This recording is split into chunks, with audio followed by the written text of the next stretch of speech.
Pyramids and cones. On the first slide, I have the formulas for finding the volumes of pyramids and cones. It's very similar to what we did in our last lesson. The only difference here is that we're taking 1/3 of the area of the base times the height of the figure. So in this case, on the left-hand side, we would be taking the area of the base, which would be a triangle, so 1/2 base times height, and multiplying it by the height of the pyramid, and then taking 1/3 of that total. Whereas on the right, we have a circle at the base of a cone, so we have to use that pi r squared as the surface area of the base before multiplying it by the height and then taking 1/3 of the total. For example 1, we're asked to find the volume of a cone. I purposely wrote in that it's a cone because it's kind of hard to see. And we have a diameter of that circle that's on the base of 4, so that means our radius is going to be 2 meters. So volume is equal to 1/3 uppercase B times height.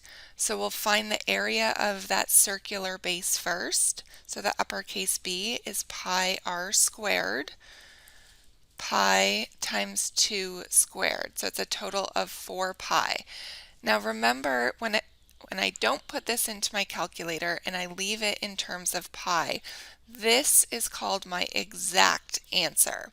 If I go and put that into my calculator and take a decimal of it and round the decimal, then that's called my approximate answer.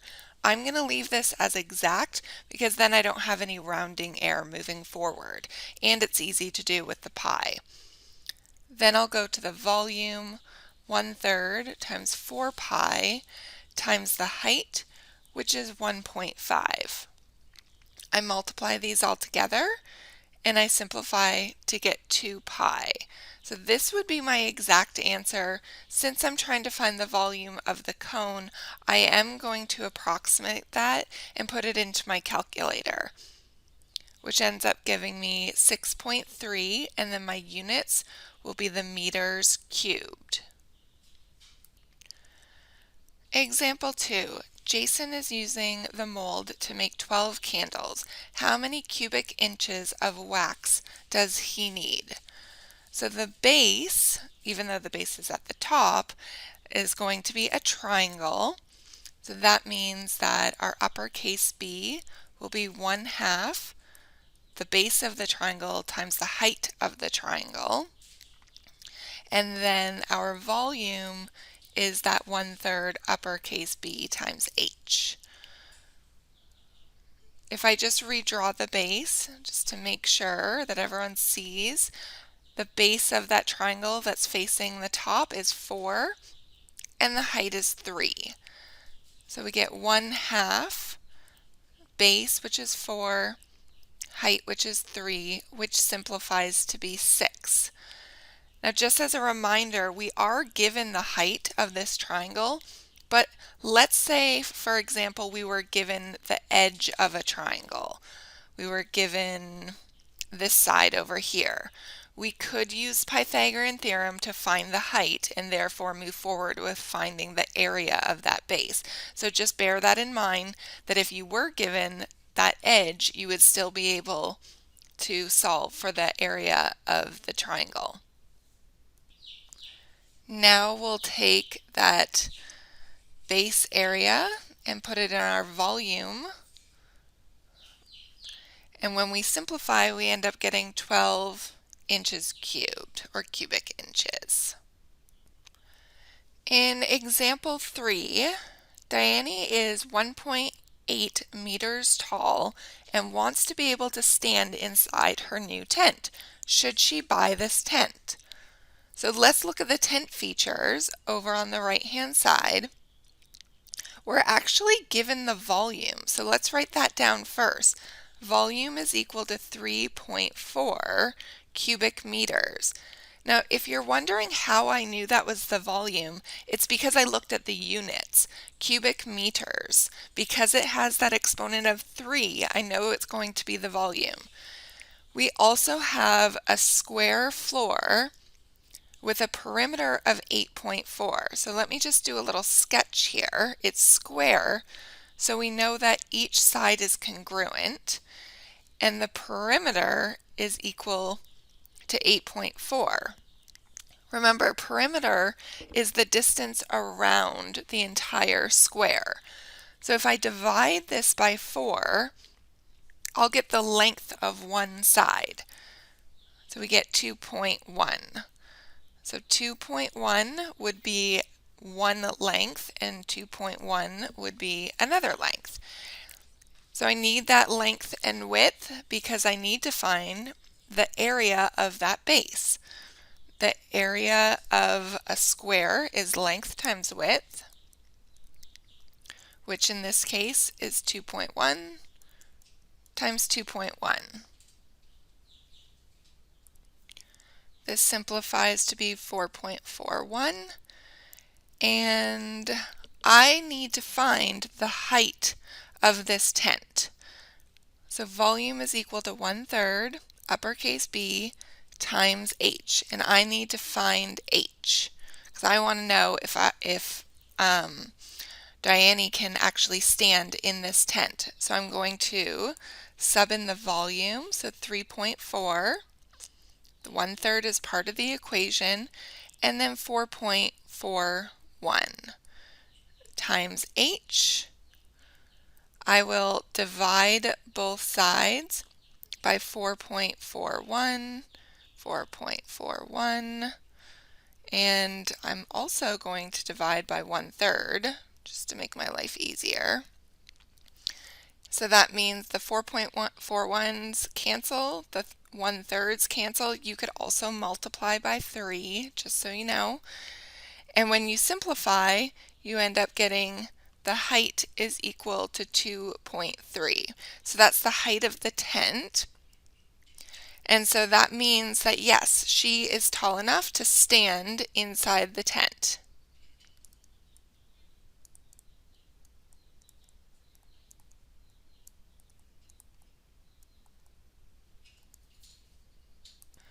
Example 4. A cone has the volume of 144 pi and the height of 12. What is the radius? So we have this cone word here. So volume is equal to 1/3 uppercase B times h. That's our volume formula. Because we know it's a cone, we can actually change that B to be pi r squared. And then we can plug in what we know. We know that the volume is 144 pi. The 1/3 is in the equation. The pi is in the equation. The r is what we're solving for. And then we have a height of 12. So we need to get r by itself. So we'll divide by 1/3. We'll divide by pi. We'll divide by 12.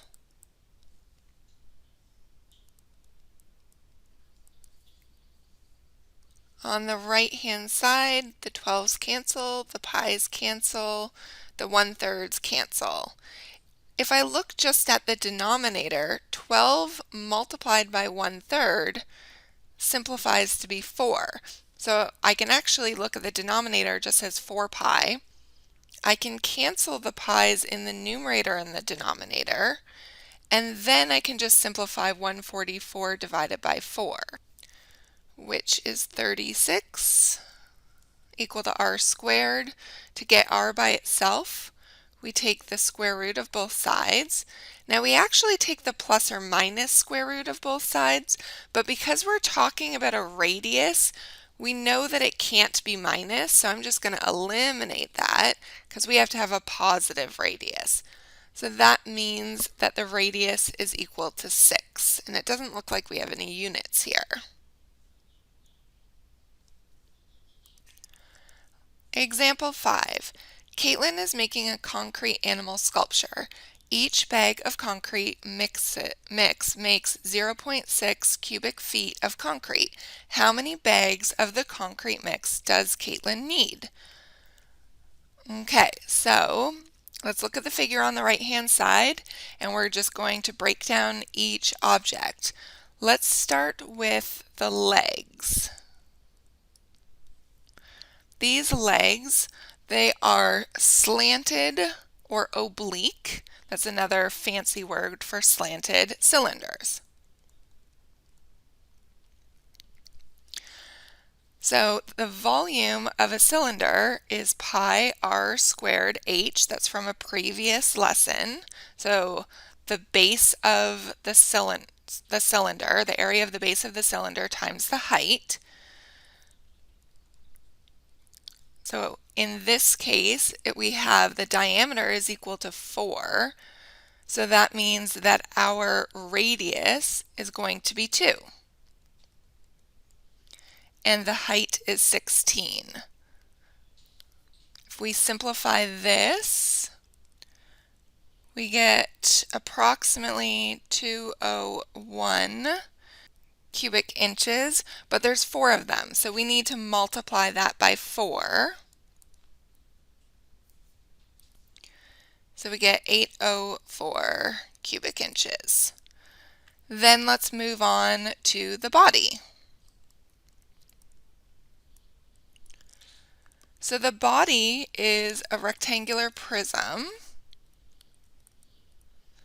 So our volume is uppercase B times height. So in this case, we have 22 times 18, and then times the height of the prism, which is 15. That simplifies to be 5,940 cubic inches. Now the last thing that we need to find is the square pyramid, which is the head. Forgot my E on square. So volume is equal to 1/3 uppercase B times H, where that uppercase B is length times width. So 16 squared, and then times the height. So the height is that 20 inches. I'm going to round this answer to 1,707 cubic inches. And then the last thing we're going to do is take our totals and add them up. So the total volume is equal to 8,451. So let's go back to the actual question. It says each bag of concrete mix makes 0.6 cubic feet. Our answer right now is in inches. So 1 foot is equal to 12 inches. The problem here is that we have cubic inches. So that means we need to cube the right-hand side and also cube the left-hand side. Well, when we cube the left-hand side, we're still just left with 1 cubed, which is 1, and then feet cubed, which is feet cubed. On the right-hand side, 12 cubed is 1,728. So if we go back over to our total, which remember is in cubic inches, well, if we want to change that to feet, then that means that we need inches in the denominator in order to cancel them out. So if you're wondering, how do I know if I multiply or really divide? Well, think of how can I actually cancel my units. So we want to be left with that feet in the numerator. So that means that we have 1 cubic foot in the numerator, and then that 1,728 is in the denominator. When we simplify that, so 8,451 divided by 1,728 simplifies to be 4.9. Now it's in cubic feet. So stay with me because we're almost there.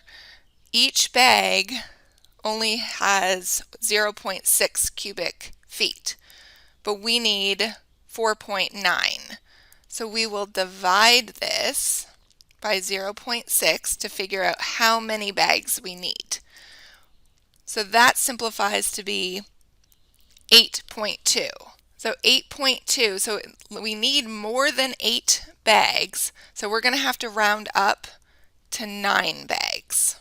So you might want to watch that again, especially with the conversions at the end.